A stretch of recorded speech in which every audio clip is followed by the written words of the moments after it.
공동체 규칙을 팝콘처럼 읽는 게 마음이 되게 좋았어요. 다른 비슷한 교육을 받아봐도 첫날 하루만 읽고 그냥 이런 게 있어 라고 얘기를 하는데, 여기는 그날 매번 상기시켜주고 참여자분들 중에서도 그 문구를 계속 환기시켜 주시는 분들이 있어서, 누가 무슨 말을 해도 저 사람은 왜 저런 말을 하지? 라는 표정이 읽히거나 그런 게 없었다는 거?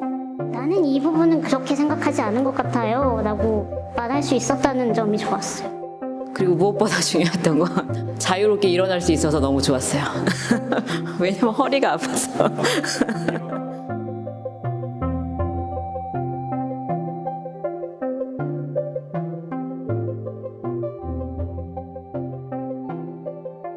제가 지금 지역 내에서 청소년 성교육 관련된 강의를 하고 다니는데, 강의 준비하면서 공부하면서 느낀 게 제 안의 편견을 어떻게 다스려야 될지 잘 모르겠더라고요. 제 스스로가 약간 이런 말 해도 되나? 약간 그런 것들이 좀 있어요.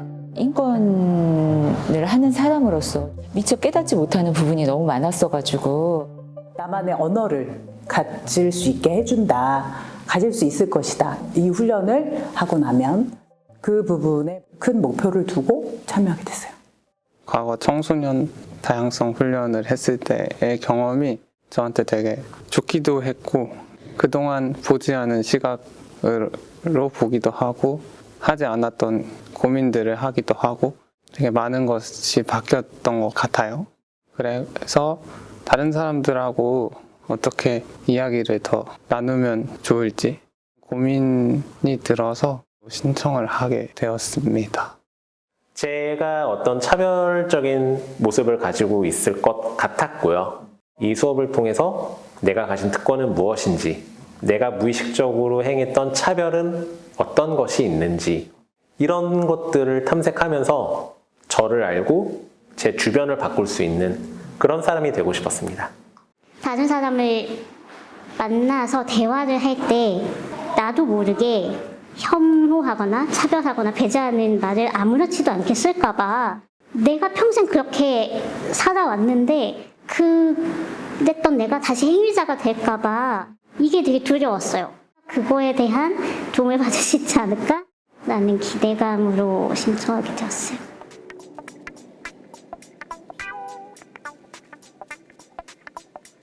저는 굉장히 억압그룹에 훨씬 많이 속했었다고 생각을 했었거든요. 근데 이 활동을 좀 하다 보니까 제가 특권그룹에도 많이 속해 있는 부분이 있었더라고요. 저는 평소에 제가 누리는 특권을 어느 정도 알면서 산다고 생각을 하기도 했었는데, 모르고 있었다는 것을 많이 느끼게 됐고요.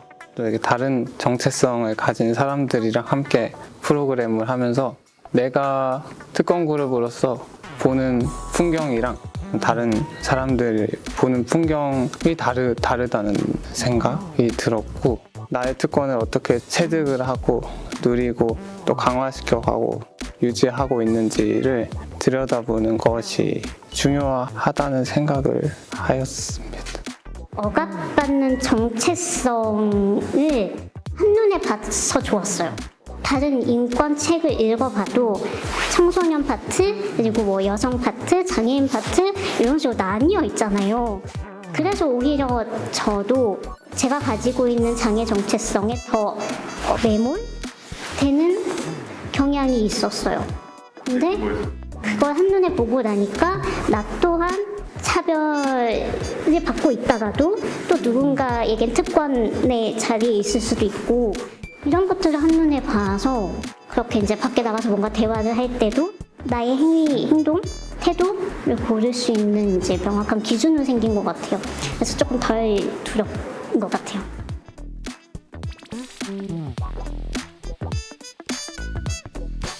억압받고 있다라는 사실은 명백하고 확신할 수 있고, 뭐가 문제인지 이야기했지만 억압 자체를 분석해내는 툴은 저한테 없었던 것 같은데, 억압의 5가지 측면이나 아니면 사다리나 테이블이나 이런 것들이 똑같은 상황에 대해서도 조금 다른 각도로 분석할 수 있게 해줘서 좀 더 입체적으로 설명할 수 있게 도와줘서 설득할 수 있는 언어로서 유용한 것 같아요. 빙하, 구조 같은 거를 통해서 2-3시간에 걸쳐가지고 계속 사회 구조적인 거에 대한 걸 풀어가는 훈련을 했었잖아요. 그걸 하고 나니까 확실히 약간 화가 덜 나고 설명을 할 수 있게 되고, 이 부분은 그러면 다른 교차성이랑 사실 겹쳐지면서 생긴 문제구나라는 걸 더 한 단계 생각하게 되는? 막연하게 느끼고 있던 이건 좀 아닌 것 같은데 라고 하는 것을 좀 더 선명하게 왜 아닌지, 어떤 부분이 아닌지, 억압이라고 생각되는 부분이 층위가 어떻게 되어 있는지 구분해서 알 수 있게 되다 보니까 억압을 좀 더 명확하고 잘 인지할 수 있는 수단이 되었던 것 같아요. 나의 인생에 빗대어서 그리고 어떤 사회 문제를 가지고 순환을 해서 어떻게 발생됐고 그리고 어떻게 강화됐고 그리고 어떤 결과로 가서 변화가 있었는지 없었는지를 보잖아요. 그러다 보면 이 상황이 왜 발생했는지 어떻게 발생했는지가 유기체 마냥 느껴져서 억압의 사다리나 테이블이 좋았던 거는 이게 시각적으로 구조를 이해할 수 있게 도와주는 거예요. 간단한 모형이지만 그렇게 가시화하는 방법이나, 그다음에 인상적이었던 게 억압의 테이블을 실제 박스로 해서 발로 걷어차는 퍼포먼스를 했잖아요. 간단한 거지만 되게 그런 게 효과적이었던 것 같아요.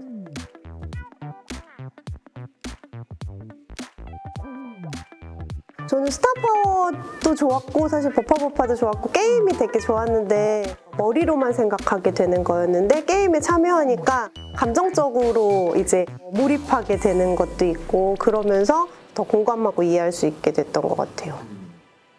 가장 화났던 게 그 스타파워거든요. 처음에는 그거였거든요. 우리 삶도 지금 사는 현생도 팍팍한데 굳이 게임에서까지 또 이걸 확인해야 돼? 아무리 돈을 모이려고 해도 안 모이잖아요.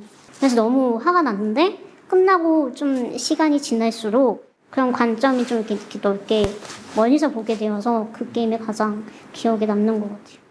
게임하면서 제가 재벌을 했잖아요.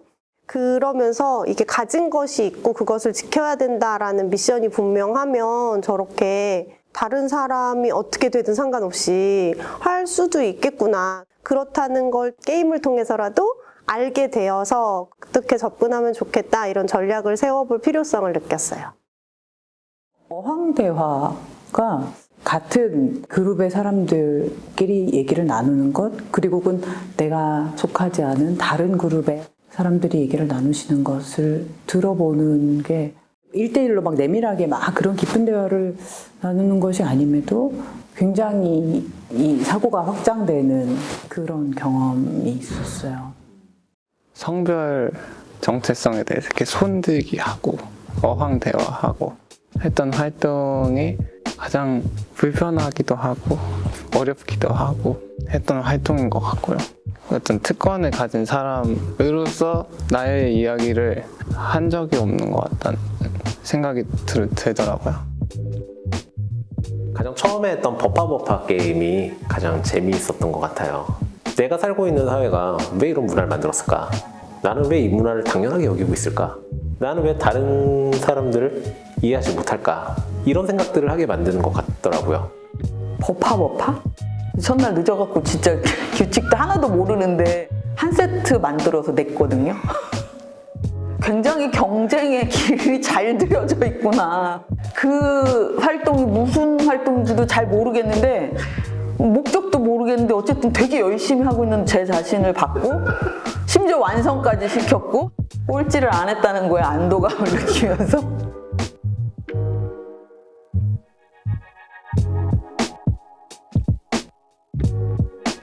저는 일단 사회적 소수자 다양한 정체성을 가진 사람들이 어떤 억압을 가지고 있는지 모르는 부분도 많았구나 느끼게 된 것도 있고요. 이주민, 난민에 대해서 제가 경험해 본 적이 제일 적은, 접촉면이 제일 적은 그룹이었던 것 같아요. 그런데 이제 무빙닷 하면서 다 펼쳐놨을 때 그리고 억압 받고 있는 것들에 대해서 분석하고 대안들을 생각해내는 프로그램 하면서 좀 더 깊이 생각하게 된 것 같아요. 이슬람에 대해서 우리가 진짜 얘기할 때 저긴 테러 집단이지 이걸 너무 쉽게 얘기했었거든요. 그래서 싫어하는 거야 이렇게 뉴스에 나오는 대로. 근데 이제 저희 파트너나 저희 딸한테 얘기할 때 그렇지 않다. 선입견이나 이런 게 만들어진 것이다라는 얘기를 해줄 수 있지 않을까. 성소수자에 대한 정체성을 전혀 몰랐습니다. 생각보다 다양한 스펙트럼의 사람들이 있고 제가 평소에 할 수 있었던 했던 말들 중에 그분들을 차별할 수 있는 말과 문화가 있었을 거고 그런 것들을 깨닫게 된 순간이 굉장히 좀 충격적이었습니다. 성소수자를 바라보던 그게 약간 되게 건방진 시선으로 보고 있었을 수 있겠다라는 생각을 되게 많이 했어요, 그날. 커밍아웃 하는 거? 그거는 본인 의지인 거 아니야? 주체가 될 수 있는 문제 아니야? 라고 생각하고 있었던 것 같더라고요, 제가. 아, 내가 여기서도 약간의 편견, 약간이 아니죠. 너무 많은 편견과 고정관념을 갖고 있었구나라는 생각?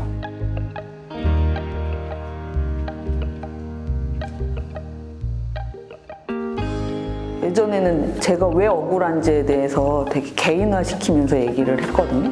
근데 최근에는 내가 억울한 게 아니라 이러이러해서 내가 억울해질 수밖에 없는 구조구나라는 걸 저뿐만 아니라 나이에 대해서도 아니면 제 주변에 있는 누군가는 그 구조 안에서 빠져나갈 수 없겠다라는 생각을 하면서 아직 남들한테 설명할 수 있는 수준은 아닌데 제가 어쨌든 알아가고 있다는 게 저는 더 중요하기 때문에 나눠둬야 진짜 좋은 도움이 될 것 같아요.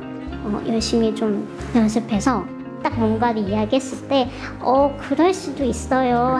하지만은 안 되죠. 아 맞아 이렇게 어렵다니까요. 그럴 수도 있어요. 그렇죠. 그렇기도 한데요. 그리고 잘 안 될 것 같아요. 다른 억압받는 혹은 이제 내가 특권을 누리고 있는 그런 정체성에 대해서 명확히 인지하고 행동해야 한다거나 라고 하는 부분들을 조금 모른 척하거나 눈 감거나 소홀히 하거나 그런 부분이 있었는데 다양성 훈련을 통해서 책임과 의무에 대해서 너무 크게 깨달아버려. 큰일 났다 이거 어떡하지? 약간 그런 생각이 드는데 어떡하죠? 이미 제가 이거 교육을 받는 걸 알고 있는 동료들은 약간씩 기대를 하는 것 같아요. 이런 거를 노조에 와서 네가 배운 만큼 다시 이제 풀었으면 좋겠다라는 게 있는데 이게 공공운수 노조만이 아니라 민주노총의 다양한 산별들에 있는 여성이나 성평등 사업 담당자들이 사실 비슷한 고민들을 하시거든요. 기존에 하는 반성폭력 교육이나 혹은 젠더 교육이 해소되지 않는 것들, 그러니까 사실 젠더 교육에서 점장형 얘기를 하는 것도 갑자기 뭔가 개연성이 떨어지게 느껴지기도 하고, 근데 이게 다양성 훈련으로 가져가면 다 얘기할 수 있으니까 더 많은 걸 풀 수 있다라는 생각이 들어서 우리 조합원들 혹은 우리 동료들이랑 같이 할 수 있는 방식으로 커리큘럼으로 좀 만들어서 활용하고 싶어요. 최근에 친구가 연애 성향 테스트? 재미로 보는 테스트를 보냈더라고요. 테스트를 딱 들어갔는데 성별에 남잔지 여잔지만 택하게 되어 있는 거예요. 왜? 라는 생각을 했어요. 예전에는 못했단 말이에요. 그런 것들을 볼 때 나도 모르게 스며들었구나. 아주 잘하고 있어. 생각했어요. 아까 우리가 배웠던 그 지지자 LI라고 하는 단어를 처음 들었어요. 그런 생소한 언어들이 저한테 가까이 다가오고 그래서 내가 또 어떻게 노력하면 좋을지 실천할 수 있는 방법을 알게 되는 거니까 우리 센터에 저는 어떤 생각을 갖고 있어요 라고 앞에 문 옆에 그렇게 써보는 건 어떨까. 저 그런 훈련을 받고 있어요 라고 얘기해보면 여기 오시는 분들 중에 좀 어려움을 경험하시는 분들이 조금 더 쉽게 자신의 정체성을 얘기해도 안전하다고 아실 수 있지 않을까라는 생각을 하고 있습니다.